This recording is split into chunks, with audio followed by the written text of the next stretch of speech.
final reset and then try and take it there. And there we have the players ready. Magnus with his chairs and Wesley with his trophy cabinet. And will he add a trophy with a brain in it to the cabinet? We're going to find out. Sorry, David, you were about to jump in. No, I was just going to say that it is a deep pawn opening. What is Magnus going to go for? Queen's Gambit. There we go. I was afraid for a moment it would be a London system. But, OK, Queen's Gambit, will it be accepted? Declined here by Wesley. He's got to do it the long way, as you mentioned there, Tanya. He's got to win this 4-game match and then a 2-game match. But first, he just needs to survive this game with black. And a draw, I think Wesley would be very happy with. It's the Catalan now. And I want to build on the stat that Tanya said, because you made the point that Hikaru is the only one to have been in the loser's bracket to come back and win a grand final. Wesley has already done something that no one else in the tour has. He's officially, as of right now, the first player to lose in the first round and make it all the way, because Hikaru made it and won the grand final, but he didn't lose in the first round. So already Wesley having done something impressive, but can he keep his mindset and win the whole thing? And Danny, it wasn't just the scoreline on that day one. It was also his form felt so shaky. But something switched when he got back on day two, and ever since, we've seen two different versions of Wesley this tournament. Yeah, we've talked about that a lot as chess commentators. I know I've had many conversations with Robert Hess about it, where sometimes you see players start early and for whatever reason, because their back got put against the wall and maybe they got lucky and they didn't get sent home, it ends up really helping them be on form for the rest of the event, right? Your cage gets rattled a little bit and you wake up, and you know, these guys are human. Sometimes you need something to kind of surprise you or help you smell the roses, and Wesley has gotten better with every match. Yeah, you said it yourself, Danny. The first day was really un-Wesley-like. It was just like a different person, and definitely a wake-up call. And, OK, he has to wake up here, Wesley. His head is in his hands. He's looking down. He's trying to remember something. This last move by Magnus, as far as I'm aware, is quite rare. Wesley, so here he's using an antidote to the Catalan opening that Vladimir Kramnik first patented. And, yeah, he needs to speed up here. OK, he develops his knight. Very natural move. Thoughts on who this opening will favour? Magnus, known as an expert here. Well, I think you mentioned it, David. I think this first game with Magnus on the white side is so important. And really, he has to avoid losing this one. I think if Wesley, you know, doesn't get a result out of this one, it's going to be an uphill struggle with the black pieces. And I mean, looking at the position, it seems like a fairly typical position so far. White has the better centre, more pawns in the centre. He has this great Catalan bishop. This is one of the real strengths. And in theory as well, I mean, playing a move like that, Queen E1, you have to have looked at this before to play that so quickly, because it's not a completely obvious move. And, you know, I guess still fairly even, but it will, yeah, we'll find out soon. But I think you're making really good points, not just about how Magnus is playing, the moves he's playing, but the fact that he's playing them so fast. Look at how much time he has. And Magnus understands that chess is a game of psychology, and he understands that some games or some results are more equal than others. And I really believe that Magnus knows how important it is for him to strike early, because no one wants Wesley So to get momentum. No one wants that. I mean, Magnus Carlsen experienced that in 2019, and he knows how good So can be. So Magnus, I think, not just wants to win, but he's playing quickly for a reason. I think he's really trying to flex a little bit of that opening prep and maybe intimidate Wesley a little bit. Maybe there's a positional threat here, David, already. I mean, if it was White to move, White would better lock down on that backwards pawn, yeah? Oh. Potentially. Yeah, I was looking at the other side of the board, Simon, but you're right. If, for example, black plays a very slow, like a lazy move here, just h6, for example, then you could totally lock things down, and this pawn, like you say, it's fixed forever. It can never step forward, and you're going to target it very easily along the c-file. This is maybe one threat. I'm wondering about Magnus's queen move. Of course, it's protecting this knight as well. I'm wondering if the bishop will land on a5. This is often an annoying tactic, a very thematic idea in this type of Catalan. And yeah, the big question here is as well, can black break out? There are issues with this bishop on the edge of the board. The white knight might go and just trade it off a bit later on, at least harass it. And yeah, just to point out as well, the Catalan is all about this bishop, and this bishop looks pretty good right now. Black needs to strike out in the center or do something in order to neutralize the pressure. Already 3-4 minutes up on the clock, Magnus. I think objectively Wesley's fine, though. I mean, the position is roughly level, and remember, Wesley also played bishop h5, which got a quick response, queen e1, so they both kind of knew what they were doing. I feel like mostly, in my opinion, the critical things that are happening right now are not on the board. They might be in Wesley's head, and the fact that he's taking so much time is nerve-wracking if you're a Wesley fan. 100%. I mean, just talking about the position as well, I think it's well known that in this position from the black side, you've got to really try to play c5 at some moment. We talked about this pawn, and that must be like a critical move here, maybe, and he has played it. And again, like you said, Danny, Magnus just putting on the pressure immediately, just saying, I've looked at this position, Wesley, I know what I'm doing. Do you know what you're doing? And immediately he attacks that queen with the idea that David mentioned. And this is certainly, he's showing great psychology here. I think he realizes that Wesley is not such a confident player, and he's questioning that already. Really nice multi-purpose move there by Magnus, which makes the move with the queen, which makes the move that he just played possible, also defending the knight. Now, when your opponent is blitzing out moves right out of the opening, does that have this psychological effect on you where you start feeling that, have I not prepared enough, double guessing yourself? David, how does that affect you? Yeah, it's actually good and bad when your opponent blitzes. Firstly, if they're blitzing, it means you've played moves that they expect, which is normally kind of translated as you're playing good moves. If you play moves that the computer suggests, of course they know what to do, but it means that your moves are pretty decent too. The downside is you don't know when their preparation ends. Maybe they've gone deeper. This is now move 17. Maybe Magnus is prepared up to move 25, 30. Wesley at some point needs to throw him off, needs to try something new. So it can be scary, as you say, Tanya. What are the chances of this being Magnus Carlsen's 2021 World Championship prep? I actually think there's very decent chances of that. And for those who didn't follow that match, obviously him and Jan Nepomniachtchi got into a few Catalan battles, and the preparation in the games maybe shifted away from it. But I think that happens a lot with world champions, right? You prepare a ton of things, and you don't get to use all of them, but they stay in your mind, and every once in a while they have a chance to creep back into your tournaments. And I think Magnus is flexing some sort of prep because he doesn't have to play this quickly. He's doing so to sort of send a message that I know this position better than you, and you better have come prepared. Yeah, and it's not a strategy we're used to seeing from Magnus in rapid games. Usually he's trying weird and wonderful openings and trying to surprise the opponent as early as possible. This is like ultra main line, move 18 now, still more time than he started with. And he's going for all these ideas that we mentioned, knight f4, bishop a5. It's impressive stuff. Do you think having the rest day yesterday for Magnus is a good, bad thing?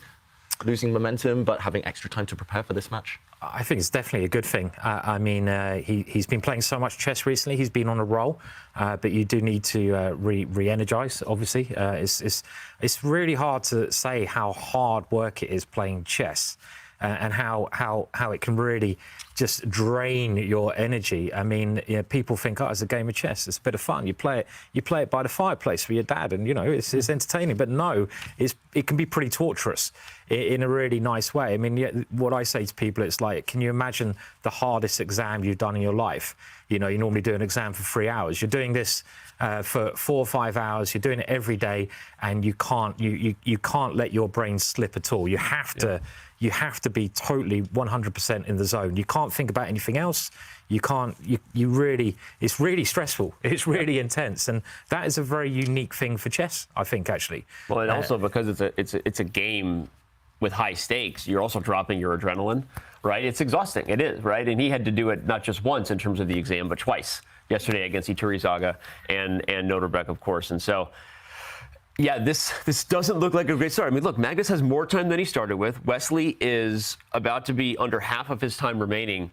And objectively, the position is still okay. We shouldn't panic because, remember, all Wesley needs to do is draw the first game with black, right? And keep himself in the match, not to lose first. But Magnus sending a message, and it's impressive right now. Yeah, just looks disastrous from a psychological standpoint here for Wesley. We'll really have to see how tenacious he is and how focused he is, because I think most of us here, myself included, we would be panicking. I would just be frozen right now, as Wesley seems to be, just thinking, how is he going to survive this? How is he going to get Magnus for the first time, thinking on his own? Incredible speed there by Magnus Carlsen. Double the amount of time that Wesley has, and more time than what he started with right now. And that last move, it is going to create an imbalance in the position, as we will see minor pieces being traded off. Wesley's bishop can't really survive for too long, which means when there is this kind of a knight and bishop trade, that we can expect critical moments and decisions to arrive. With Wesley, 6.5 minutes on the clock, that can come back to bite him.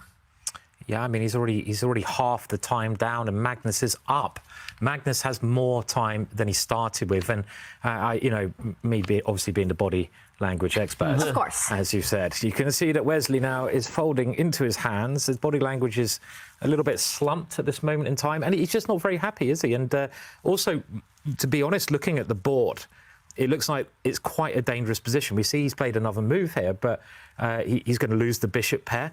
Magnus loves having the bishop pair. Just look at White's light squared bishop. That is such a fantastic piece. I mean, you might even be able to come in and attack the rook on b7. At some point. You probably don't need to do that, but it looks actually a little bit dangerous for Black as well, chess-wise. Yeah, I agree, and I want to say that I think one of the hard parts about this move, bishop d8, first of all, psychologically, this is the first moment Magnus has been thinking. So from Wesley's point of view, that makes you almost more nervous, because now it means, uh-oh, did I move away from his 2021 World Championship prep? Is he about to punish me? But I want to point out on the analysis board, David, that one of the problems with bishop d8 is you're not actually threatening to take a5. I think that position would improve White's chances, right? Because those a6 and b5 pawns are such targets, whether we play Simon's bishop b7 or not. The moment he played bishop d8, I was like, this doesn't feel good. White can play moves, I mean, like rook c1, right? Rook d1, you can build on the position. I think rook c1 would be natural, right? And what is Black doing next? How are you untangling a queen on e8 and a rook on f8, right? It's like the old lady who swallowed a fly. We got one problem after another here on the back rank, and it's hard to relieve White's pressure. On the plus side, we know he's the former world champion at Fischer Random Chess, Wesley here. And his pieces, he definitely look like they need to be Magnus indeed played rook c1. What happened to the woman who swallowed the fly, by the way? So what ends up happening at the end of that story, I don't know that one. She eats a horse. Things get weird on the farm. Yeah. Everyone's in therapy, and we're doing good. And before things get too weird on the commentary. Wow, Danny, good call there on you with that rook moving in to target the C line. And once again, are we going to see these dynamics where Wesley perhaps overextending on the queen side, but could also leave him weakened without the light squared bishop on the board for Black? Yeah, I mean, it's just quite tough to, those queenside pawns might look quite nice from Black, but are they strong? Are they weak? I mean, here they come. Wesley's pushing them forwards, but they can just as easily be targets, because White has two pawn breaks that hits them. There's one. This is the obvious pawn break. Just trying to again, we say the nibble, the rabbit nibble. Just nibbling away at that structure. That's my rabbit there. And just trying to. And here we were thinking Magnus is the goat, but he's clearly the rabbit. He's the rabbit god goat. I don't know, like something like that. Can nibble. So, goats nibble. They can. Goats have got very nice beards as well, haven't they? So just I assume. But where are we going? But this is a standard move, and you've got to hold on to that structure if you're Black here. As soon as it starts splitting up, it can become very dangerous. So I'm very fearful for Wesley's position here. Yeah. I mean, again, you pointed out the Fischer Random pieces. I'm not really liking this Fischer Random setup at the moment. Yeah, I've got to ask a question here to everyone. Can you even see a logical move for Wesley? I don't see anything natural at all. And when you're under 5 minutes, you want kind of at least easy play, even if you're suffering objectively. I don't see anything. You're pinned, you're tied up, your pieces are passive. I'm not kidding that, I mean, depending on what happens in this match, don't want to speak too soon, but I've already made a note of an interview question for Magnus should he win. Like, was this 2021 World Championship prep? Because he has played so fast and so well. If we were to do an instant replay, this is a borderline perfect Catalan for White. Wesley, didn't really do anything wrong. You almost feel bad for him, right? But he ran up against a buzzsaw with a whole bunch of leftover prep from a couple World Championships ago. And he's down on the clock and much worse. White's bishop pair is phenomenal. The queen side is being undermined. This is tough stuff. Yeah, and that shows how much Magnus wants this. Yeah. This tournament, I mean, he's already qualified for the tour finals, but he wants to win now. He wants to beat Wesley, so he's using his best openings. And normally Magnus keeps a lot secret. He saves them for big occasions, but this is one of those, clearly. And the pawns are separated, Simon. Yeah, and Magnus still moving very quickly. I mean, he can't be in his preparation now, but he's 10 minutes up on the clock, and he's starting to use those pawns in the centre. Black's pass pawn, and this is something that often happens in the middle game in chess. You get a pass pawn, but is it strong or is it weak? And I think in this situation, it's just quite weak. It can be So yeah, I mean, it looks bad for Wesley, I have to say at the moment. I think, David, you made a very good point. Magnus coming with his A game here. We saw he was playing 1A6 at the start of the tournament. Now he's probably using his World Championship preparation, which he had a team prepare. So it's going to be tough, but Wesley is still in the game. Magnus Carlsen with the better pawn structure, Wesley so low on the clock, and 2 weaknesses on the board. We were talking about how much of this, how deep is the prep here, but very often when it's World Championship prep, even if it's not this exact position that Magnus has had, clearly his understanding of the Catalan and the familiarity that he has with the middle games is so high. And it feels like he's just outplaying Wesley slowly, but with every single move. And David, we've been talking about Magnus's form. And it just seems like this is the first tournament on this season that Magnus hasn't gone into a single Armageddon to get a win. Is this some of the best chess that we've seen from him? Yeah, it feels like Magnus just this last couple of months has really perked up. I think it was, we can trace it back pretty much to Norway chess, where Magnus in the classical portion didn't win a single game. But in the Armageddons, he was winning most of them, so still decent shape Rapid. But ever since that Blitz Rapid tournaments, he's been racking up the victories. And yeah, this is just a masterclass so far. I think maybe if we just jump in and show a couple of things to viewers at home. We talk about the Catalan opening a lot. We talked about the Catalan bishop earlier with its nice range. It's blocked temporarily, but this is a dream. And this is textbook stuff. You want the pawn center, you want the bishop pair, you want everything. And of course, if you have weaknesses to target, we've been talking about this pawn, then later on, this is just a very easy plan for white. I agree with you, Tanya. Magnus in great form right now, and just natural moves. You can bring your rook to the center. So many tempting options. He's going to keep blitzing. I think what you said, Tanya, is a really important point, because I think sometimes fans confuse deep prep with deep understanding. The preparation from these World Championship matches, or any high-level preparation by these guys, does go to a certain move. And sometimes there are concrete traps that your opponent might fall into. But a lot of it is to reach a goal. And then they spend a lot of time playing those positions. They get training games in those pawn structures and with the middle game ideas. So they tend to then know that position much better than their opponent. So at this point, it may not be relevant whether Magnus has specific moves from here on out. The time is indicative. At one point, the time was indicative of him having all the moves, right? He had more time than he started with. He was borderline pre-moving, right? But now the time is indicative that he understands the position better, that he knows he has an advantage, and he knows what the ideas are, right? And a lot of times, that's a really good lesson for people in order to develop into chess mastery. You can't memorize all moves in chess, but you can memorize the formations, the ideas, the types of tactics that occur in common pawn structures, etc. So Magnus is just all over this game, a short way of saying it. And I think one of those moments which shows his understanding in this position, Simon, was when he moved that queen from c1 to e1. Because it set up so many ideas in the position for white. The ability for the knight to retreat and then eventually go on to trade black's bishop. The ability for white's bishop to move forward and put the black queen in an uncomfortable spot. And I think queen e1 was quite the star move out of the opening. 100%. And I think that was definitely in preparation. You know, he played this move, but he also, as Danny has been saying, had a plan in mind when he played this. And it's probably a plan that he's looked at with his seconds. I'm sure this is some deep preparation, and he knows what kind of structure to move into. I mean, this is so important, I think, for many people maybe watching this who love chess. It's like, OK, you play the opening, but you've really got to know what you're trying to do in the middle game. You know, not just memorizing the moves, but what kind of pawn structure do you want?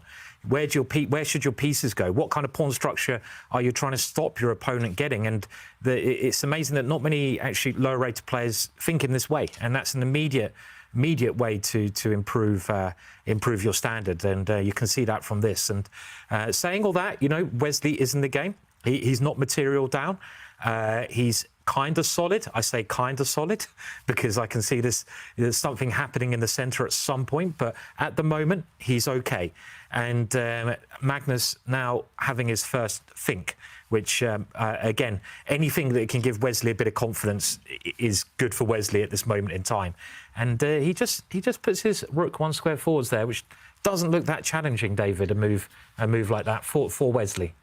Oh, I agree. It doesn't look like the most kind of ambitious move here by Magnus, but the idea is to swing the other white rook across. White's rook next to the king there on f1, not doing too much. And actually, Magnus decided maybe it wasn't kind of the best square to just centralize it there. He's keeping his options open. And okay, Wesley used the time that Magnus was thinking there to play knight to a4. Pressure on White's bishop. We've talked about how that black pawn on c4 is isolated, weak. First step was to blockade it. How to get it now? That's the big question for Magnus. What's the next step? Yeah, and David, can you also break down what are the strategic decisive factors in this position that the players can try to fight for? We've been talking about Magnus having this great opening, understanding he's done everything right. But for Black as well, there are things that Wesley's got, trumps that he's got. So what do you think is going to be the development and the factors that are going to come into play in the next few moves? Yeah, to me, Tanya, at the moment, it looks like it's all about this pawn. If Wesley can keep it alive, then later on it is actually a passed pawn. If this blockade on c3 is broken, then the pawn might just march down to victory. But if Magnus can corral this pawn somehow, and it does look weak on a dark square, then at least he has the safety net of going a pawn up. And I would start potentially with just the move rook to c1, maybe rook to b1 if you want an open file. The whole idea is, yes, you might part with the bishop pair, but now your pawn might just drop on c4. Another natural move to me, at least on first sight, would be to bring the knight forward, going for this pawn. But as you mentioned there, strategically, Wesley, he just has to keep this one alive. And we've been talking about those Fischer random pieces on the back rank. The queen actually, for the first time in the game, has a natural way out off the back rank. And this rook, if the queen moves, will centralize. And there we go. Magnus does show the point behind his last move, lifting the rook up last turn to swing his rook across with rook to b1 there. And OK, open file, preventing the black queen from using that b5 post. Yeah, it feels like Magnus, he wants to develop, but he's also trying to prevent Wesley's ideas in the meantime. I like this multi-purpose move, rook b1. I think one of the things you have to look to do in a position like this when you're worse, like Wesley, is we keep focused on the pawn, right? We call it active defense, right? Or you make a defensive sacrifice. I think Wesley's ideal scenario is that somehow he loses that c-pawn, but he gets compensation. And the reason I'm focused on that is the c4 pawn is under fire, right, by the white knight. And that prevents, by the black knight. That prevents white from taking twice on c4. You lose the pawn. And if there's some world where this black queen can get to a4 and you can start to get some counterplay, right? I was even wondering if there's an idea that you go rook b8, and you lose the c-pawn, but in exchange, you get the b-file, right? Not right now, but I'm pointing out that, especially when you're about to be under 2 minutes, and you don't want to be just grinded down in a worse position, that you have to look for active chances, right? You have to look for an opportunity to make it tricky. And so sometimes you look to give up your biggest weakness on the board, and if your opponent takes it prematurely, you end up getting some form of counterplay or compensation they didn't see coming. Now, unfortunately, Magnus has been called the mini Karpov, right? Karpov was famous, again, for never taking your weaknesses until you were begging him to, right? Because he just really, the boa constrictor we talked about, right? So I don't think Magnus is going to fall for that, but I still think that the practical idea of Wesley looking to get some chances on the b file against that e4 pawn, maybe queen a4, these are the moves we have to look for. And okay. Commentator's curse. Well, I guess he's going to win a pawn this way because the pawn on a6. But I was thinking this. It does look a bit strange, doesn't it, to grab this one?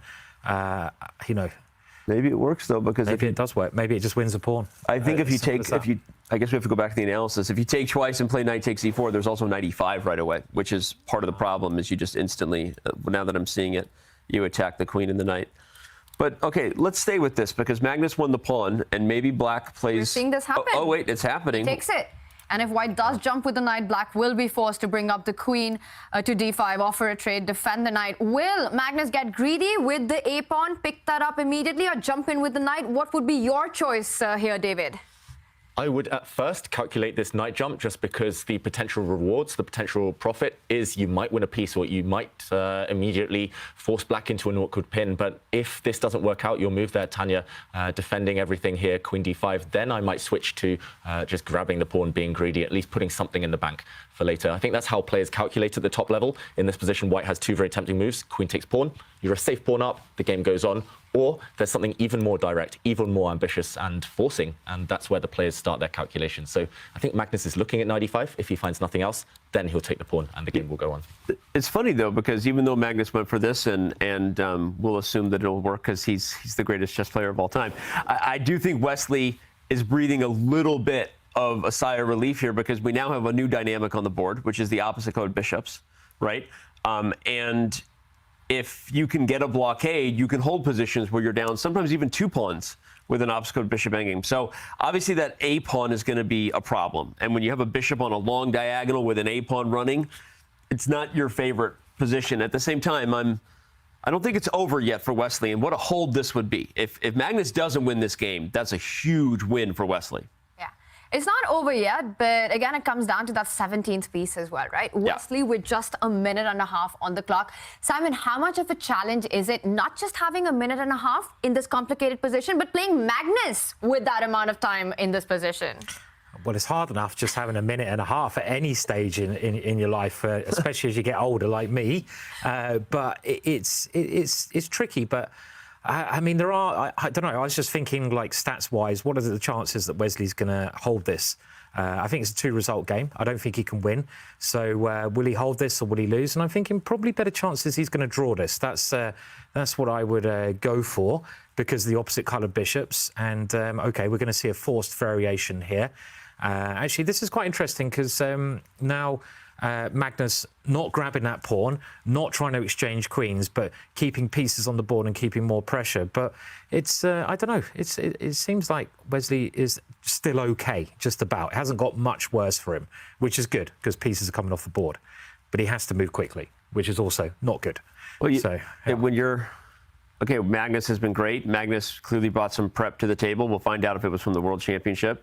But when you're a player like Wesley, you've been here before. You've run up against great prep, and you've been down on the clock before. So you have to keep your wits about you. And if all you can do is hold, but you manage to do so, you've put this match on a great trajectory. Because holding with black already is a good result. Holding with black when you were maybe much worse and up against World Championship prep, if that's the case, would be, again, just a psychologically massive win for Wesley. Now there's rook a8. Is there queen takes d4? I don't know. But even if black loses the e6 pawn, if you manage to get the a pawn, you have really great drawing chances in an obstacle bishop endgame. And so Wesley is looking up. G6. We have a move on the live board that doesn't look like it's good. It looked like your move, Danny, so natural. Bring the rook to a8, just kick the queen away, win the pawn behind it. But he takes a timeout, Wesley. G6. Yeah. That is slow. It smells of something dodgy here. It feels like you give white an extra move, and the evaluation bar confirms this. What is the punishment? I think that's just nerves. I mean, it also weakens the black king. I know the black king gets an escape square, but it's so slow in a position like this. Tanya, we see there the engine suggestions. Yeah, I was just thinking the rook can jump into the game, and this could be big trouble. When you push pawns, you weaken your own king. And with the 7th rank open, David, this could end badly very soon for Wesley. Very quickly, we see the engine gives this almost +6 for white, and you're hitting a bishop. I think it's just the fact that black isn't ready to deal with the pressure. For example, here, I'm just going to take off this knight just to get rid of any potential tricks. And I'm already seeing knight jumps maybe into d7. I'm seeing, whoa. Is this queen? Oh, it's nearly trapped. I was going to say, I think I trapped it, but the black queen can run out to a8. But then e6 is just game over. Almost Completely game over. Why did he play g6? Let's go back. I mean, I was literally just talking about rook a8 and the drawing chances increase, and I'm like mind blown here. Like, what did he? Is that a panic move, Danny? I mean, he must have seen a ghost. Yeah, rook a8 was phenomenal. I mean, let's put it on the board. Instead of g6, David, the engines had it. Like, the most logical thing to do was to put the rook on a8 and to win the a2 pawn. What did he see? Where is the ghost that he saw here? Like, was it queen b7? Maybe it's queen c6, possibly. I mean... Queen b7 hits the bishop, so maybe he was... But even if you just move it somewhere... Yeah, well, there's queen f7 check, so I get a little nervous, but... Maybe this is what he was scared of, some checks here. But either way, it feels like he needed to just evict this queen. It's so powerful, as we were saying, in this variation. In all variations, this pawn is just going to drop off. And now, just to show, the computer thinks that white is winning after 3 different moves. We've seen this one, rook b7, super powerful, conquering the 7th rank, 7th heaven there for the rook. Also, the computer thinks simply pushing the pawn is strong. And also a knight jump, which is quite tempting, hitting this loose piece. I mean, rook b7 seems so natural. And there was actually a checkmate in that last line, which you showed, David, which was quite nice, just to show some dangers in this position. So you attack the bishop. If the bishop moves, you come to d7. And I think the queen only has 1 square. And maybe it's not checkmate, but it's very close. You take on e6. And then after the king moves, well, you have many ways to win a lot of material. I forgot the F pawn was there. I was thinking knight takes G6. Knight F7 is good enough, though. Yeah, knight F7 just wins immediately, and you're picking up everything. There's no counterplay for black as well. Black needs a couple of moves to gain any kind of counterplay in this position. So if rook b7 is played, I just don't see how Wesley has any chance of surviving. And Magnus doing the right thing here. He's played very quickly, but he smells that there's something here. He realizes that G6 is a very nervous move, and he's now spending that time. And this is what you should do in chess. You should make sure in critical moments you tank some time. That's what your time's for. And you only get maybe, let's say, 3 or 4 critical moments in one game of chess. And he's doing precisely the right thing here, just finding the way to proceed. I'd be amazed if he doesn't play rook b7. I mean, it is so normal to play such a move here. Attack, rook to the 7th rank. But the good news for Magnus is it's not the only move that keeps a big advantage in the position. Whatever he does, he needs to take a decision quickly. He's under 2 minutes now, so the clock advantage is dwindling away there. Magnus having a big think. Will he find the critical move that gives him a big advantage? Or the other moves that we see on our screen that still keep majority of it? And he goes for one that doesn't. He plays rook b5. Oh, my gosh. Is he back in, Wesley? So Magnus has calculated a lot of Magnus variation. calculate now? Wow. Is there a flaw to this, though? Suddenly black is threatening a nasty checkmate in 2. Black's queen is attacking the f2 pawn. Magnus is leaning in. Did he mess this up? Maybe surprised by something at the end of this line. Leaning in now suggests that he doesn't have any more follow-ups, right? He doesn't have another move here, and Shocking. black is threatening to take f2. I mean, that is amazing, actually. I mean, like, this was not a very long combination, and he's now tanking time. Maybe he just didn't consider this move pawn takes. Maybe he just thought pawn takes doesn't work, and Wesley So now has many perpetual check ideas with his queen, and his queen and rook are very active. You can't take the bishop in order to win. This is quite remarkable, and if Wesley holds this game, wow, you're going to have to say that he's going to be favourite, because it's a complete Houdini act to save this one. And this check, the king just moves. And Magnus reacts there. He knows that he's messed up a big advantage. David, did he miss this resource of black just stepping up with the king? Yeah, I'm not sure what he's missed, Tanya, but it's something big, because this position looks totally healthy for black. Magnus now, he needs to pull the break. There we go. It's forcing the queens off the board. But I think what he might have missed as well is that black can block this check with his bishop. And suddenly black's pieces are active. And yeah, Magnus, it's so strange. He sensed the moment. He knew there was something direct, but he tried to force it in the wrong way. And yeah, we rarely see him blunder like this. Now he's just got to go into reverse gear, get the queens off and bail out with a draw. We really can't understate how huge this is if Wesley So holds this game. Yeah. Not only drawing with black, but again, he was under immense pressure, preparation, down almost 9 minutes on the clock at one point, has been living under the 2-minute marker here for quite a while. So again, it's not over yet, but if Wesley So holds this game, we say grab your popcorn yesterday, buckle up everyone, welcome to the weekend, because it might be starting with a bang here. Well, it's like what Wesley said. Wesley, in the interview, said yesterday, well, look, Magnus is a brilliant player, one of the best players ever, but he's human. He is human, and he makes mistakes. He's not a robot. He's not a computer. And Wesley now activating his rook, aiming at that pawn. And if he can win that pawn, and I think he might do, even if you get 3 pawns versus 2 on the king side, an extra pawn for white, it should be a draw with accurate play. But saying that, you are playing the best endgame player of all time.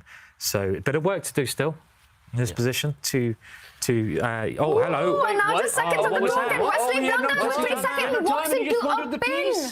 What happened there? And the rook can defend it with a king pawn ending is lost. And that is it. Wesley resigns after saving a difficult position. Magnus Carlsen takes the lead in their grand final first set.